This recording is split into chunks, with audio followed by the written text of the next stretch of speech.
Hi, and welcome to the latest update from Medway Peninsula. In this video, we'll be looking at a couple of projects I've got in mind, and also what other plans I've got for the layout.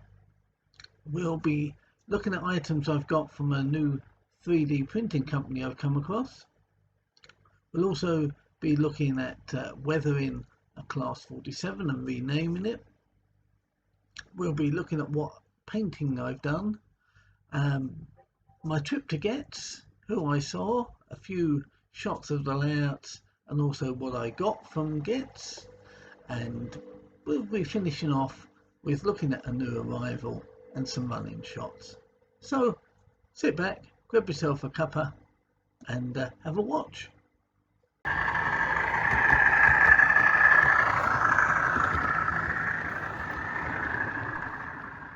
First off, I want to say a big thank you to the existing subscribers and the new ones that have come on board. New folks, I hope you'll stick with us, and thanks for tuning in. The existing guys and girls, as you know, a big thank you to you as well.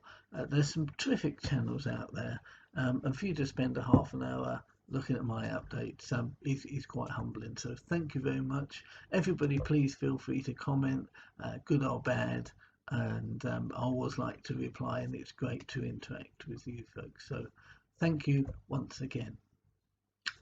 Secondly, what's been happening on the layout?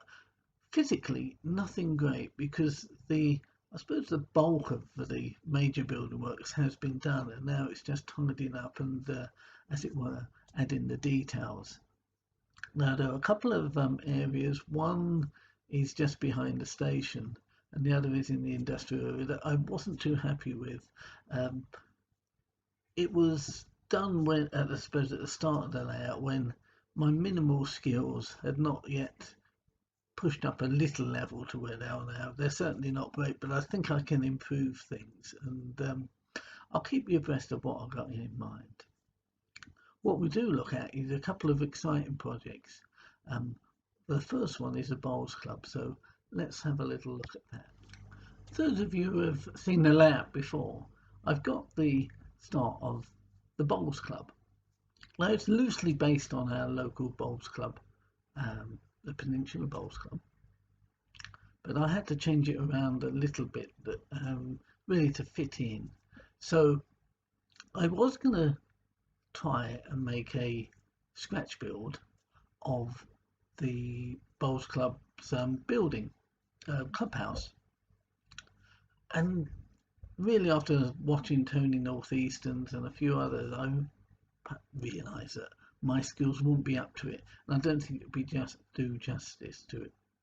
I wanted it to be a focal point to the layout, and then I was putting a few of Paul from Galgorm Hall scratch build videos he did. So I contacted Paul and told him what I had in mind. Lucky enough, speaking to some of the committee members, I got the plans of our existing clubhouse, so I sent those over to Paul, and Paul had a look at them, said he thinks it's something he could do. So over a period of a few months, we went backwards and forwards, and Paul started it, and he's really done a brilliant job. Well, lucky enough, he was on the Hornby stand at the Great Electric Train Show. So I said to him beforehand, if you are coming over, shall I pick it up from then? So I did. So I picked it up from Paul, and I think he's done an absolute brilliant job. So if you want to have a little look at that, see what he's done. Let's look more closely at the clubhouse Paul has built for me. I'll bring up a picture showing you the real life clubhouse that we have. And I think you'll see from the following pictures that Paul's really made a great job of replicating this. He's got the cladding quite right, and it's got a nice shade of brown that really does match it well. He's even got the brick course at the bottom. So as you'll see for the front and the back, and the sides really are detailed. And Paul has made the roof magnetic fit so we can lift it off. And my plan will be to get some lights in, but to try and replicate the interior. Now, if all things go to plan, I'm going to look through fine scale 3D scale printing figures, maybe Hardy's Hobbies, Model U, to try and get figures that I can paint up looking like members. So that's the plan. We'll see it go into fruition and I'll keep you updated, but I think you'll agree Paul's made a really great job of this, and I think it's going to be a great focal point to the layout.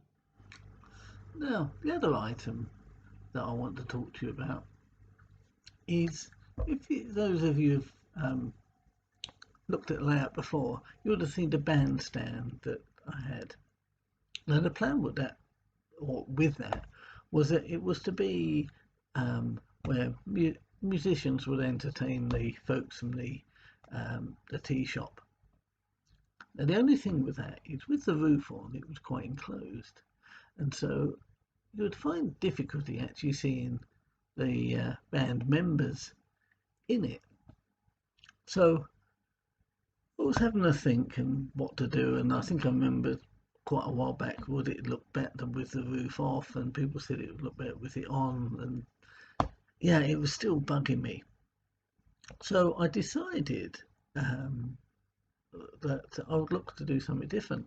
And it just so happened that I came across a new 3D printing company called First Layer 3D Printing, and the chap there, Gary, was really helpful. So I Facebook messaged him and we went backwards and forwards, and he's built a stage for me. So let's have a look at that.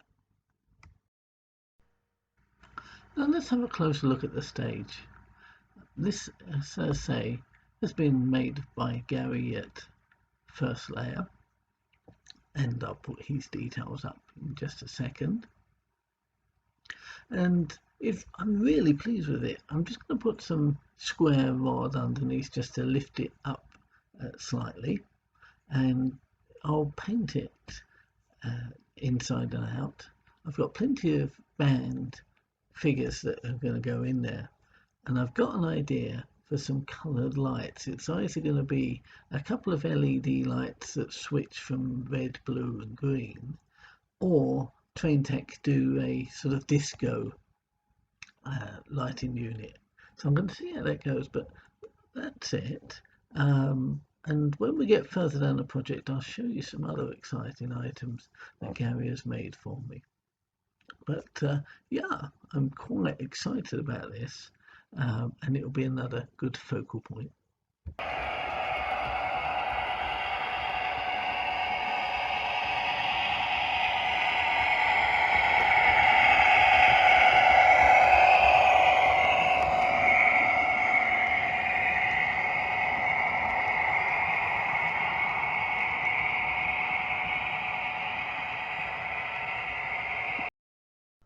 Let's have a look at some of the 3D printed items I've recently got. First up is a water crane from Smart Models. So I just need to put that together, prime it, paint it and weather it, and that will go in the engine room area, probably by the course days. Second up from Smart Models are some scooters, and I've primed and painted those, and they're ready for a scene I'm developing. I'll keep you updated on that. Now, there's a new company I've come across via Facebook, which is First Layer 3D Printing. I saw a couple of items they did, and I thought, well, they'd be useful. So I spoke to Gary, who runs the company, and he was extremely helpful. And they chatted through some ideas of what I've got. And so I ordered some standpipes. Now, these will go in the fire station scene, and also the ones I've got left over will be ideal for the industrial area. We had to go at trying out a push bike, and I think it's come out really well, nicely detailed, and I'll paint that up. He's also done for me some motorbikes, so I think they're really good quality. Now, I don't get paid to promote anybody's items.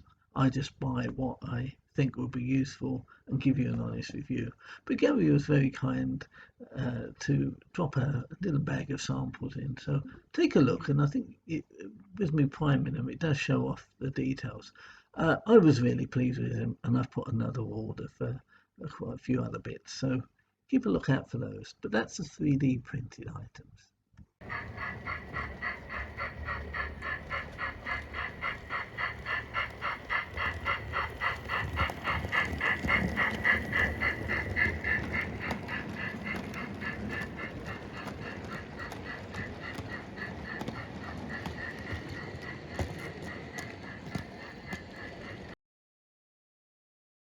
So this is the area I'm not happy with. If you see this factory, it's got quite a nice relief on. I use it with foam board, and I'm happy with that. But it's this one here that's very flat. Isn't that great? So just looking to get that changed, and I've got a couple of ideas. Also, if you look along the line of the arches,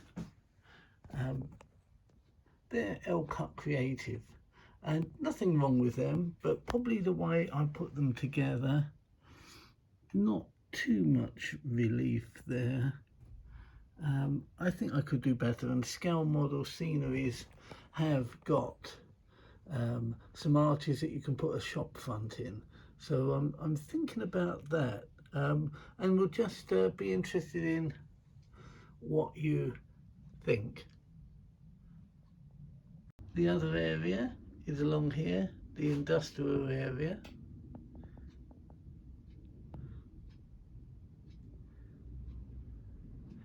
Now I just wonder whether I can improve again on that. I'm looking at the block of flats in the corner, and they seem quite lonely on their own. I'm just wondering whether I could put another one or two in there, and then maybe again improve a couple of the industrial units. Again, I'd be interested in what you think about that. Okay, perhaps you could put some comments in. Cheers. A friend of mine, David, lives in Sheerness on the Isle of Sheppey, and I've been meaning to invite him over to have a look at the layout, and he's coming over in a couple of weeks' time. So I thought it was a little surprise. I'd dedicate one of my locos to him. And now I've got a Class 47 in the Rail Freight Metals livery. Now this would be ideal because Sheerness used to have a steelworks, and I've got some of the Cavalex steel wagons. So what I did is I got from Railtech some of their nameplates made up in the name of Isle of Sheppey, put them on the 47, done a little bit of weathering, and it'll be there ready for when David comes over. So have a look and see what you think.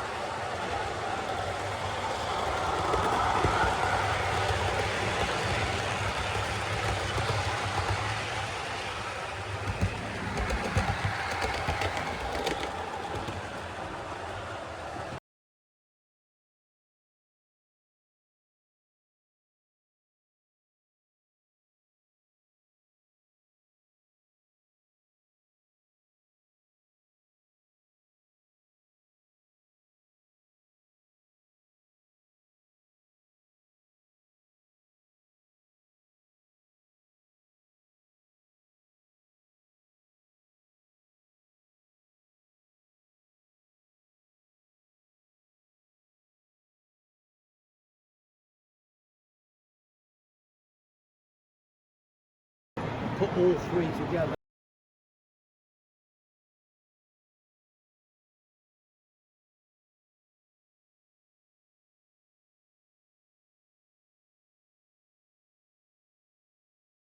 Because I was just trying to take some inspiration.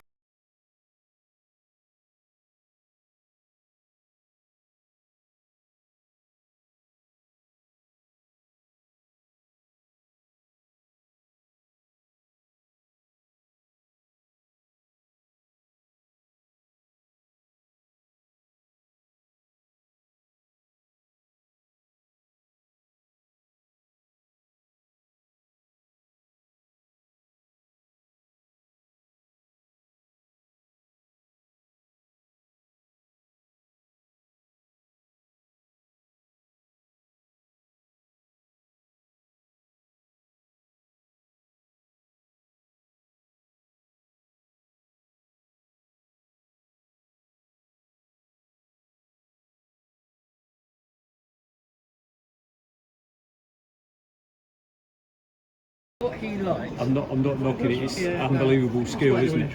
Yeah, and that's right. I've done the inside of a signal box, and it is enjoyable. Yes. Yeah. And then you put your finger on the window, and it all collapses, and you have to I've got glue marks all over the window. Oh, yeah, no. there's always a weak point. I did miss it up because I thought I'd put a flickering fire in the actual wood burner that was in it. I messed that up, so I went having to redo the wood burner, which was Why am I doing it? bother how tiresome I think the phrase I used was. We've Not lost the fishing rod.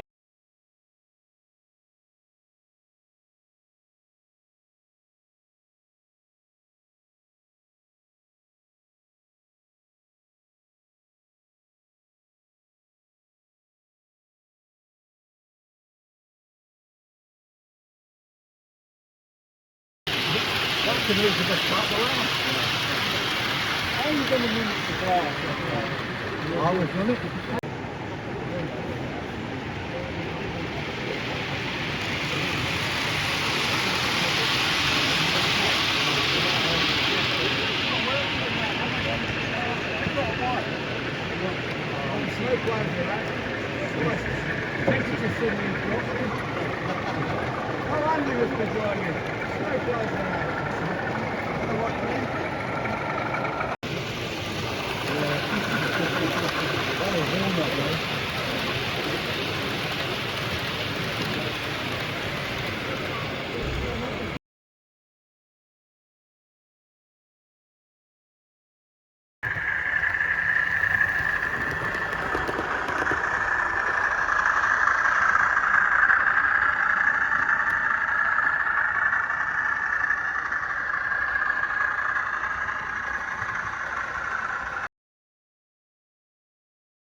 So what did I get from Getz, you may ask? Well, it was nice to wander around, and I was having a chat with the guys on the Acura Scale stand, as well as the Cavalex and the Revolution trains. Now, the major retailers were there, and I always know that at the major shows you don't get the best of bargains. I mainly rely on the local shows for those. So I didn't really have a specific list.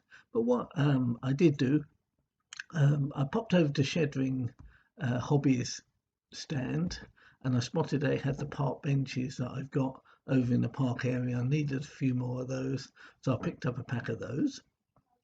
Popped over to West Hill Wagon Works, and I picked up a catering Jeffrey, and he's going to go in the hover speed coach. I picked up also a little forklift truck for the brewery area, and a Class 25 cab. Now that is going to be weathered, painted, weathered, distressed, and popped in as a wagon load. Then went over to Layouts for You, and I picked up a couple of multicolour LED lights just to give them a test. They're only £1, and I'm toying between those and the Train Tech disco lighting for the stage. Also, on one of major task is to tidy up the wiring, so I picked up one of their distribution boards, and I'm going to try out that on the lighting. Went over to the Trains for You store, and picked up a Cavalex War flat. Now I've already got one, and also I've got a Warwell, so I wanted to make that a little larger. And also they do 3D printed wheel chocks, so I picked up a pack of those already painted. And yeah, so I was pleased. I was pleased with that. Also went over to the Ellis Clark second-hand area, and I picked up some more FEA wagons in the Fastline livery. Now, a little bit further, I'll chat about that. But that's what I got from Getz. Yeah, and I was pleased with that. Okay, so we'll go over and talk about the Fastline and the FEAs. As I mentioned previously, Fastline Freight. That was a company that was set up in the privatisation era, and it ran a intermodal service from Doncaster to Thamesport. And Thamesport is just down the road to me, so fits in perfectly with Medway. And they also did delivery of coal to power stations. They only ran for a short while, a few years, I think, and they went bust. But two things: it was a perfect service for the area, and secondly, I liked the livery. So when I saw a couple of wagons on eBay, FEE wagons, I picked those up, and I picked them up for £40. Now they were limited edition. I think they were done for Rail Express magazine, if I'm right, and I've seen them go for sort of 80 upwards. I was quite pleased with those, and I'd already had two FE wagons in the Freightliner green livery, but I did notice that they were tending to derail, and I had to look at that. Now, I was on the lookout for more, as I mentioned, and on the Ellis Clark stall at Getz, I spotted a pack of two for £40. So I quickly nabbed those, and yeah, I was really pleased with that. And I spoke to the guys on West Hill Wagon Works, and they had magnetic couplings specifically for the FEE wagon. So I picked up a packet of those and just see how they would go. Now, the intermodal service used to be pulled by Class 56. Now again, Rail Express commissioned from Hornby a loco in the Fastline Freight livery. Now DCC ready, again I suppose because they're a limited edition, will go in from anything from 130 up to near 200. So I was very reluctant to pay for that and was considering a respray, but then you have the issue of the cost of that. And then I come across a non-DCC ready, but on eBay, and it was a respray, and it was up for £80, 85 I think it was. And I thought, well, that's not bad because I'd been quoted around 90 for the respray itself. There was a made an offer of 80, which effectively meant that I didn't pay for the postage, and it was accepted, thankfully. So we'll have a look at that. So I've now got the 4 Fastline FE wagons and the 56 to pull it. So that'll go off to Rob, and I'll get him to put convert it into DCC. So I was pleased with that, and yeah, that was my Fastline. During some spare time, I got some painting done. So have a little look and see what I've been up to.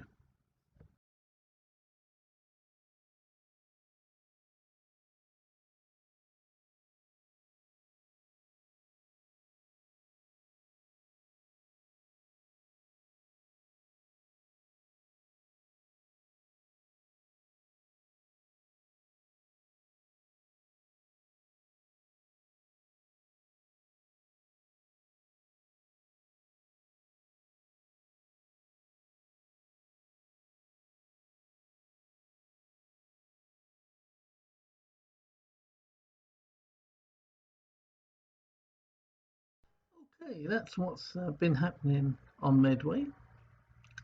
Once again, I do thank you for tuning in and taking time to watch. So it only goes to say, look after yourselves, stay safe, and of course, happy modelling. And we'll finish off with a few shots.